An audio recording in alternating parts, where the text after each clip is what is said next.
আজকে দেখাবো ফেসবুকে অন্যদের মতো আপনিও কীভাবে স্টাইলিশ টেক্সট দিবেন। এই যে দেখেন আমার এখানে স্টাইলিশ টেক্সটগুলো আমি দিছি বা স্টাইলিশ ক্যাপশনগুলো আমি দিছি।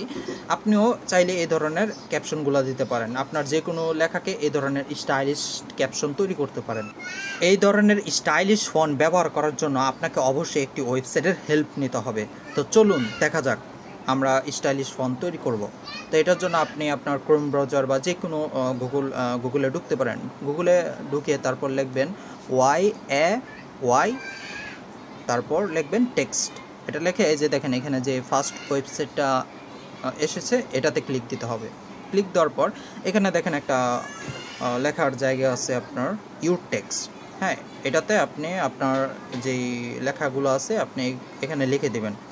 অবশ্যই এটাতে আপনার যে ইংরেজি যে ক্যাপশনগুলো আছে এগুলোরে আপনি স্টাইলিশ ফন্ট করতে পারবেন, বাংলাগুলো না, এটা আমি বলে দিলাম। তো দেখেন আমি এখানে লিখছি। লেখার পর এখানে দেখেন বিভিন্ন ধরনের ফন্ট স্টাইল আছে, আপনি চাইলে এখান থেকে আপনি কপি করে নিতে পারেন।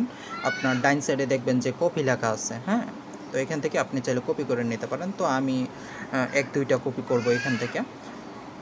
দেখেন এখানে অনেকগুলো আছে। আবার এখানে আপনার ইমোজি দিয়েও ক্যাপশন আছে, আপনি চাইলে ওইগুলো ব্যবহার করতে পারেন। নিচে গেলে আপনি ইমোজি সহ ক্যাপশনগুলো পাবেন।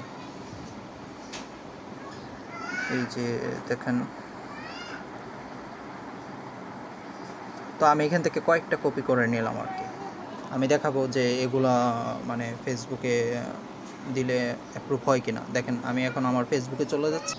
ফেসবুকে গিয়ে আমি এগুলো পোস্ট করব এবং আপনারা দেখতে পারবেন যে এই ফন্টগুলো ফেসবুক অ্যাপ্রুভ করছে, কোনো রকম সমস্যা হচ্ছে না।